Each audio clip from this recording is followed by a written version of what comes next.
Lo sadar nggak bro? Jokowi sekarang bukan cuma mantan presiden Indonesia. Dia resmi duduk di Bloomberg New Economy Forum NEF, forum elit global yang isinya miliarder, bankir, dan raksasa teknologi dunia. Pertanyaannya, buat apa Jokowi ada di sana? Apakah bawa suara rakyat? Atau cuma jadi boneka elit? Disclaimer, ini bukan teori ngawur. Semua pakai riset ilmiah dan analisis pakar ekonomi. Jadi santai aja, buka pikiran loh. Dan jangan lupa subscribe, biar lo nggak ketinggalan konten kritis kayak gini. Jokowi gabung ke Advisory Board Bloomberg NEF.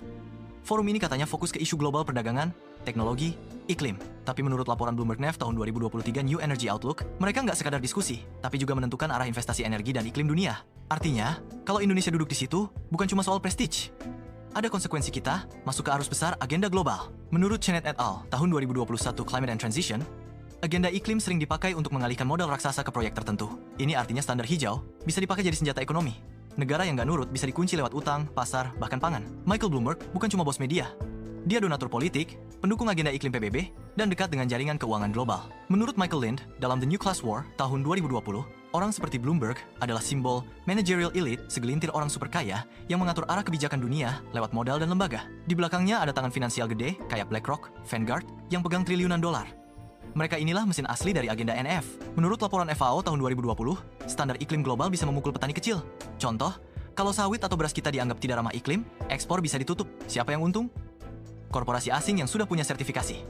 Inilah yang disebut Jonathan Clapp tahun 2025 sebagai corporate concentration. Petani lokal tersingkir, Indonesia jadi pasar bagi pangan impor elit. Menurut World Bank Report tahun 2022, Indonesia dipuji karena stabil dan patuh dalam kebijakan ekonomi.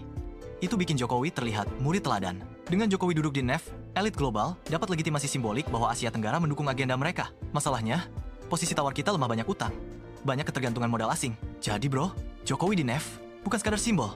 Itu tanda bahwa agenda elit global udah merembes sampai meja politik kita. Kalau nggak hati-hati, petani bisa dilarang produksi, energi kita dikunci, dan ekonomi lokal makin tergantung asing. Pertanyaannya, apa kita mau jadi penonton di negeri sendiri? Atau mulai berani nanya, siapa yang sebenarnya diuntungkan dari agenda ini? Tulis pendapat lo di kolom komentar. Gue pengen danger suara lo.